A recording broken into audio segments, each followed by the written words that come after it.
Publiko. Aksyon Radio! Sa Bacolod, Aksyon Radio! Aksyon Radio!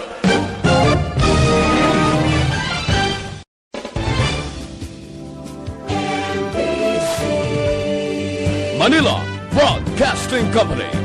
Sa balita, komentaryo, isyu, serbisyo publiko. Aksyon Radio! Sa Bacolod, Aksyon! Balita Evening Edition. Magadulong sa inyo sang mga nagapanguna nga balita lokal, national, international, sports, kag entertainment. Aksyon! Aksyon! Balita Evening Edition. Kag karon ang inyo news team. Una sa balita, una sa aksyon. Mayong gabi Metro Bacolod, mayong gabi kabugusan niyo Western Visayas. Welcome sa pagpangalagad sa Aksyon Balita Evening Edition. Karon nga adlaw Sabado, Mayo 29, tuig 2021. Makita kita live sa among official Facebook page kag sa YouTube channel ang Aksyon Radio Bacolod. Kag mabatian pagi sa www.aksyonradyobacolod.com.ph. Ang inyo tagbalita, Aksyon and Defensor. Kag karon sa aton mga headliners, una sa mga balita lokal. 200 ka mga Bacolod noon nakabenepisyo sa tupad nga programa sang DOLE. 24 ka COVID-19 bed area idugang sa emergency room sang regional hospital. Sa mga nagapangunang nga balita national, guidelines sa pag-arasto sa mga COVID-19 protocol violators ipagwa sa Lunes. Modified GCQ in the option sa mga GCQ areas sa bulan sang Hunyo. Una sa balita, una sa aksyon. Aksyon Radio Philippine Standard Time, alas 6:06. Detalye sa aton mga nagapangunang nga balita lokal pagkatapos lamang sa mga ini.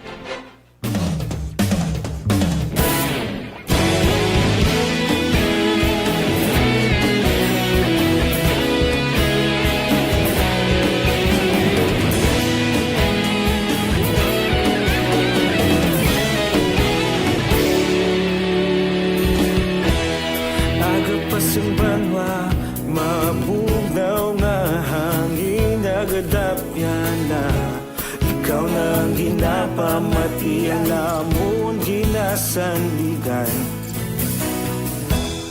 Tingog sang probinsya, kamatuuran ginapalap na minsay nga may dala paglaom kag kasanan.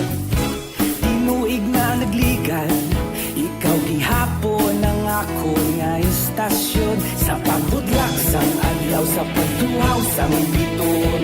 Mga balita nga dala inspirasyon. Aksyon Radio, Bacolod man sa gihapon. Padayon Aksyon Radio, Bacolod saludo sa imo. Padayon Aksyon Radio, salamat sa pagserbisyo. Patas kag balanse, matuod nga mensahe, wala sang hinadampingan. Padayon Aksyon Radio.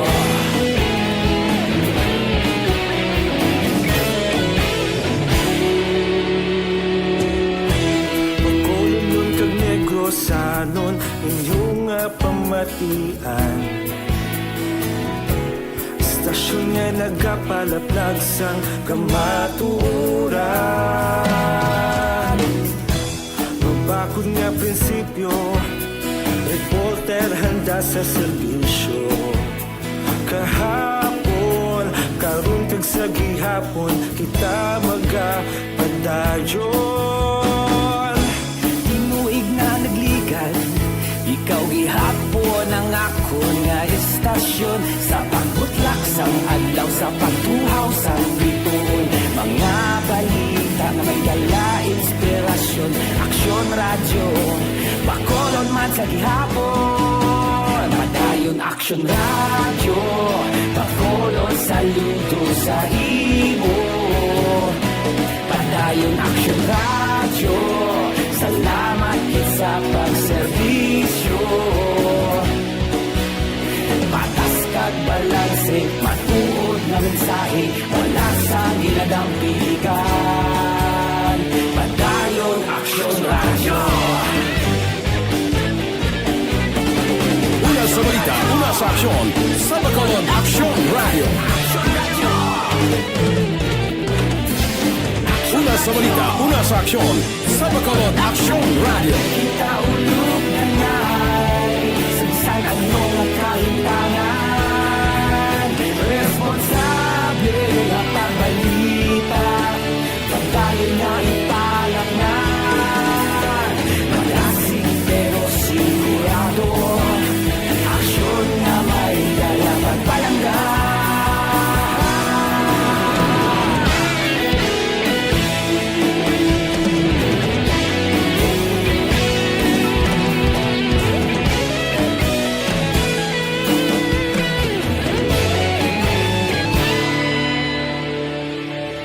Madayon Aksyon Radyo, Bacolod saludo sa imo.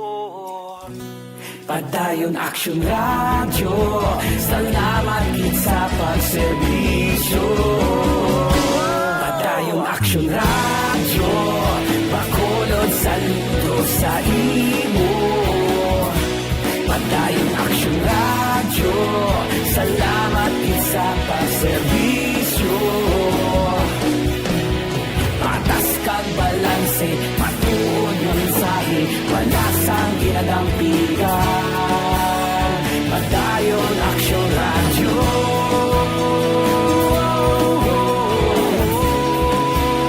Padayon Aksyon Radyo.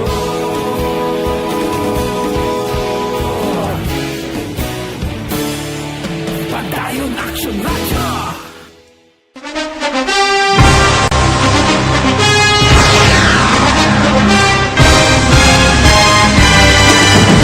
Mga balita nga una nabatian, mga impormasyon nga nakaapekto sa pagpangabuhi sang tanan, drama nga nagahatag kabuhi sa istorya sang paglaom, paghigugma kag pagpasimpalan, serbisyo nga makatalandog balatyagon kag nagbunga sang pagsanyon, istasyon sang tanan sa sulod na sang 51 ka tuig, istasyon nga hindi kamupag kalipatan. Pito ka mga kongresista, isa ka gobernador ang araw sa nagkulist sa pedaya e pamangkot to nagligad para pamaninga linaw wagay sa ngalan wala naman nga maglapit na lang ang eleksyon pagwa. Sakit lang kung kays nga katapos ang media nga mag-report lang sa senaryo kabisan mahatagan kamo tsansa nga makapalayag sa inyo hibubunot batok sa pulis. Jaya kontra wala niya tsansa mo, nagpasarhag na ang kamera, wala ang ila counterpart sa Senado, nagpabungol-bungol. Kamuda daw ga pinagusto lang sa kamera, insulto sa Senado. Una sa balita, una sa aksyon, sa Bacolod, Aksyon Radio. Balita una sa aksyon. Kagkaroon sa detalye sa aton mga nagapanguna nga balita, lokal. Nagbaton sang financial assistance ang 200 ka mga residente sa syudad sa Bacolod sa idalom sang tulong pang hanapuhay sa ating disadvantaged o kundi displaced workers o kundi tawag nga tupad sa Department of Labor and Employment o kundole kag ang payout ginpatigayon sa Bacolod City Government Center kay nasang aga. Nagbaton ng kada benepisyaryo sang 3,950 pesos para sa ila 10-day work sa nagkarailain nga lugar sa syudad. Suno kay Bacolod City Sangguniang Kabataan President Councilor Ayesha Joy Villaflor, magluwas sa ginhatag sang dole, nagbaton man sa 200 pesos ang kada benepisyaryo nga nagikan naman sa DSWD National. Dugang pa ni Villaflor ang programa among sabat sila pangabay sa kay Senator Bongo nga mabuligan ang mga informal sectors nga mayara sang kontribusyon sa syudad sa anuman nga bulig nga ila masarangan. Nagpili sang tig-tatlo ka benepisyaryo sa 60 ka barangay para sa tupad program. Samtang wala naman nakaintra ang barangay Mansilingan bagod may kaugalingon man ini nga 200 ka mga residente nga benepisyaryo sa nga ginpatigayon sa Mansilingan Agro-Industrial National High School sa barangay Mansilingan subong nga hapon. Ginpangunahan ang aktibidad sa BG o sa Bacolod Government Center. Nanday Dole Assistant Secretary Victor De Rosario, bingwana sa bilang tigwalas o tiglawas ni Senator Bongo, Dole Regional Director Cyril Ticao, Councilor Esther L. Salanga, Councilor Ayesha Joy Villaflor, kag Pasto Bacolod Head Maria Rebecca Balicas. Payout. This is in total a 200 beneficiary tupad program kagin distribute ni sa aton mga 61 ka barangay facilitated sa aton mga SK chairpersons. Ang kabahin sa pagpahayag ni Sangguniang Kabataan President Councilor Ayesha Joy Villaflor. Magadugang sa 24 ka COVID-19 bed area ang Corazon Locsin Montalbano Memorial Regional Hospital sa tuyo nga hindi mag-clog ang emergency room sang hospital. Suno kay CLMMRH Head Dr. Julius Drilon, ginalauman nga maging functional ang 24 ka COVID-19 bed sa bulan sang Hunyo tungod ginahulat pa ang mga kinahanglan nga makinarya nga naatrasar sa pag-abot bangod sa istrikto nga lockdown sa Manila.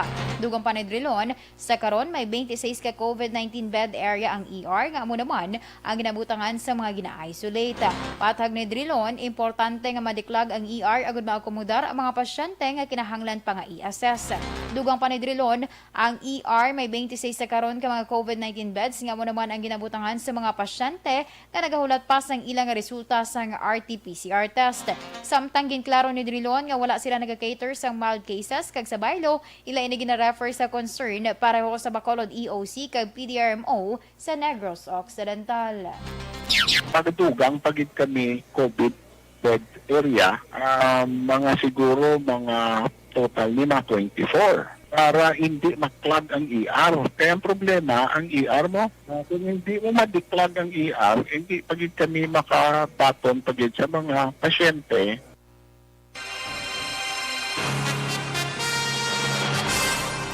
Sa duwang pa nga balita lokal, gina-discharge na sang temprano sa Corazon Locsin Montalbano Memorial Regional Hospital ang mga COVID-19 patients nga wala na sang sintomas ng virus pagkaligad sang napulo ka adlaw nga obserbasyon kag ginasaylo sa quarantine facility. Suno kay Dr. Julius Drilon, ini ang nakitaan nga tikang sang hospital sa tuyo nga mas madamo nga pasyente nga nagahulat tubtob sa karon ang ila maakomodar. Apang nakita ni Drilon nga may mga lokalidad kung kaysa nga wala sang available nga mekanismo para sa transportasyon sa pasyente, rason nga malawigan pa antes makagwa kag malibre ang kwarto kung hinigdaan niya ginokupar. Sa record sang hospital, 19 na lamang sa karon ang available nga COVID-19 bed kag may 5 na nga naaprubahan para sa admission. Sa iba niya balita lokal, nabutang sa suspended animation ang Memorandum of Agreement o kon MOU sa tunga sa Power Watch Negros kag Central Negros Electric Cooperative o kon Seneco. Ini ang paglaragway ni Power Watch Negros Secretary General Winnie Sancho matapos nagpabutyag sang pagkadismaya tungod malawig nga panahon ang ginhulat apang wala na dayon ang permahanay sang MOU nga gintalan na kunta ni sadtong Abril 13, 2021. Suno kay Sancho, ginarespeto sini ang palayag ni Father Ernie Larida nga nagpahayag nga wala niya naaktuhan ng MOU matapos nga nagpositibo ini sa COVID-19. Pagdugang pa ni Sancho, hindi ang grupo magpahidlooy sa Seneco Board tungod isa ini ka voluntaryo nga hilikoton.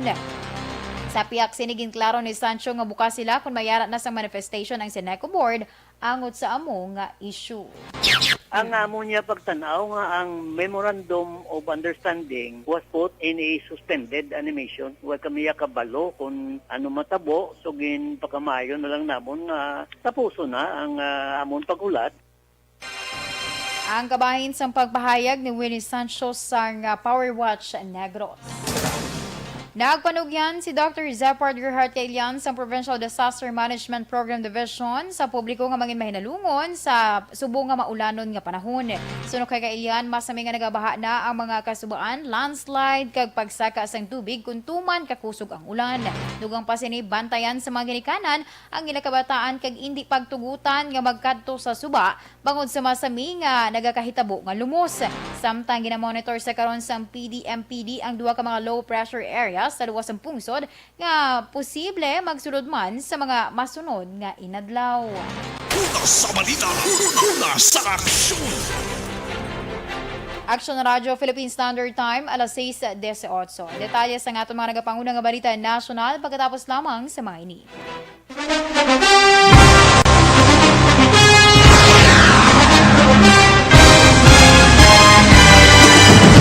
Mga balita nga una nabatian, mga impormasyon nga nakaapekto sa pagpangabuhi sang tanan, drama nga naghatag kabuhi sa istorya sang paglaom, paghigugma kag pagpasimpalan, serbisyo nga makatalandog balatyagon kag nagbunga sang pagsanyog, istasyon sang tanan sa sulod na sang 51 ka tuig, Istasyon nga hindi kamupag kalipatan. Pito ka mga kongresista, isa ka gobernador ang araw sa nagkulist sa pedaya yung pamangkot to nagligad para pamaninga linaw wagay sa ngalan wala to naman nga maglapit na lang ang eleksyon pagwa. Sakit lang kung guys nga katapos ang media nga mag-report lang sa senaryo kadisan mahatagan kamo tsansa nga makapalayag sa inyo hibubunot batok sa pulis. Jaya kontra Wala niya tsansa mo, nagpasarhag na ang kamara, wala ang ila counterpart sa Senado, nagpabungol-bungol. Kamuda daw ga pinagusto lang sa kamara, insulto sa Senado. Una sa balita, una sa aksyon, sa bakalod, Aksyon Radio. Today, DOA is confirming that a 38-year-old female Chinese patient under investigation, or PUI, is positive for the novel coronavirus 2019-10-CoV. I issued an order to Executive Secretary Major Dia clearly laying down the responsibilities of each department in implementing the Bayanihan to Heal as One Act. Makabig nga pinakadako nga hangkat nga natubang sa pungsod Pilipinas ang COVID-19 pandemic. Tanan nga sektor ang apektado. Tanan nga kinahanglan sa pagtamod kag nagakaigo nga pagserbisyo. Bisan pa ang industriya sa pagwaragwag nagapangatubang sang kaangay nga pagpanghangkat. Apang Aksyon Radio Bacolod wala nagbiya sa pagpangalagad sa kahanginan sa pihak sang kabudlayan, peligro kag risgo nga dulot sang pandemya.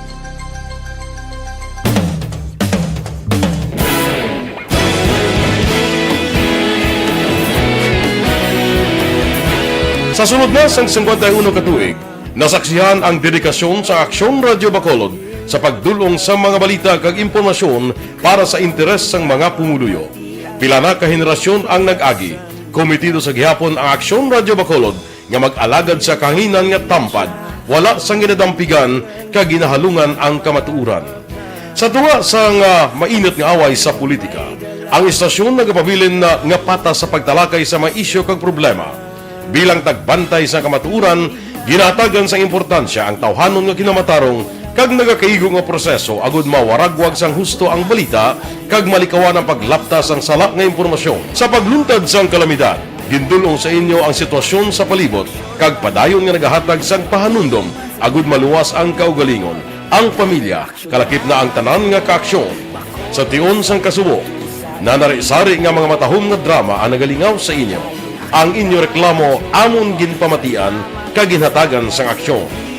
Padayon ang reforma sa serbisyo ang ginahimo sa Aksyon Radio Bacolod agud madulong ang balita sa diin ka man nga bahin sang kalibutan. Ang Aksyon Radio Bacolod nagapanguna sa kadamuon sang online engagement sa isla sang Negros. Ang Facebook followers sa istasyon ang nagdangat na sa masobra tunga sa milyon. Bacolod kag Negros anon inyong pamatian. Istasyon nga nagapalaplag sang kamaturan. Humalin sa tutubtub suwong, nagapanguna sa gihapon sa balita, serbisyo publiko kag kalingawan ang Aksyon Radio. Napili bilang finalist sa UP Broadsox Choice for Gandingan ng Katarungan sang Gandingan Awards 2020 ang Aksyon Radio Bacolod. Naghakot man sang pagpasidungog ang makatapo kag programa sa Aksyon Radio Bacolod sa Tingog kag Handurawan Awards 2020. Ang tanan nga kadalagan nga naangkon sa Aksyon Radio Bacolod sa masobra 5 ka dekada ang nagapatimaan lamang sang padayon nga pagsalig sa mga pumuluyo sa radyo nga nanging kabahin na sa ila matag adlaw nga pagpangabuhi.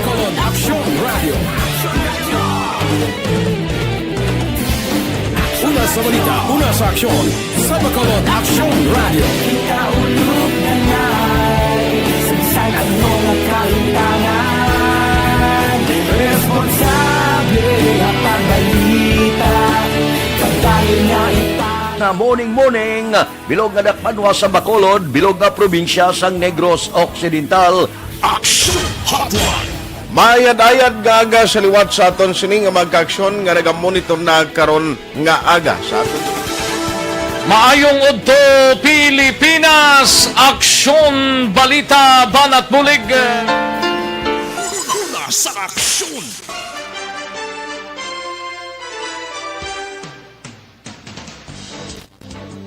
Kagaron sa detalye sa aton mga nagapanguna nga balita national, natalana nga magpagwas ng joint guidelines sa pag-arasto sa mga violators sa COVID-19 protocols ang Department of Interior and Local Government.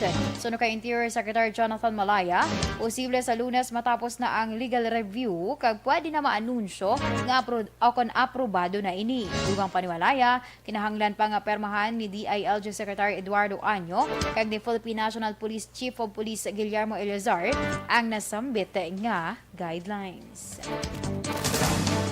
Ginpahayag ni Health Secretary Francisco Duque III nga hindi isa sa opsyon sa desisyon sa Interagency Task Force ang Modified General Community Quarantine sa mga lugar nga napaidalom sa GCQ para sa bulan sang Hunyo.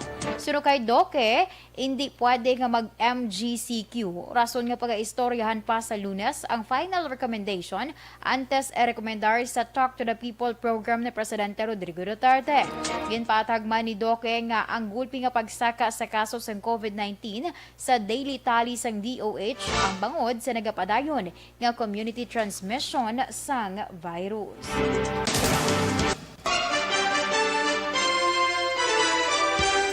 Ginpahayag sa National Economic and Development Authority o CONEDA nga 35.5 million workers ang target nga mabakunahan sa COVID-19 matapos ginpa-simplify sa gobyerno ang A4 category o essential workers group.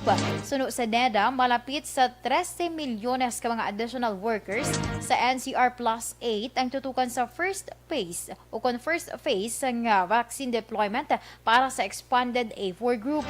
Dugang pa, 22.5 million workers ang malakip naman sa mga lugar nga sagwa na sa NCR Plus 8 kag magadala sa kabilugan nga 35.5 million.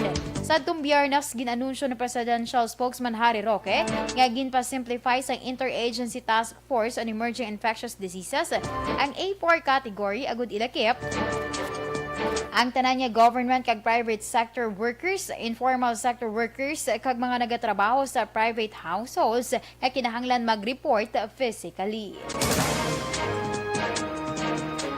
Ginkakas na sang Department of Labor and Employment ang temporary suspension sa deployment sang overseas Filipino workers sa Saudi Arabia. Ini matapos nakabaton si Labor Secretary Silvestre Bello III sang opisyal nga komunikasyon gikan sa gobyerno sang Saudi nga ang foreign employers kag ahensya amo na ang magabayad sa institutional quarantine kag iman pa nga COVID-19 protocol sa pag-abot sa Saudi Arabia. Ginmando naman sang Labor Chief sa Philippine Overseas Employment Administration nga gilayon i-implementar ang direktiba kag maghatag sang clearance sa tanan nga magabiyahe nga Filipino workers agud nga ma-facilitate ang ilang nga biyahe.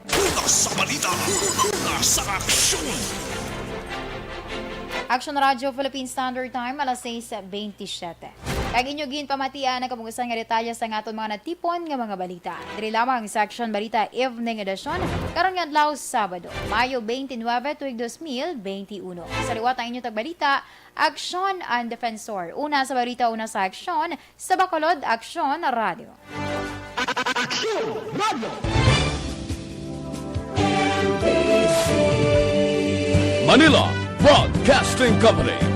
Sa balita, komentaryo, issue, serbisyo publiko. Aksyon Radio! Sa Bacolod, Aksyon Radio! Aksyon!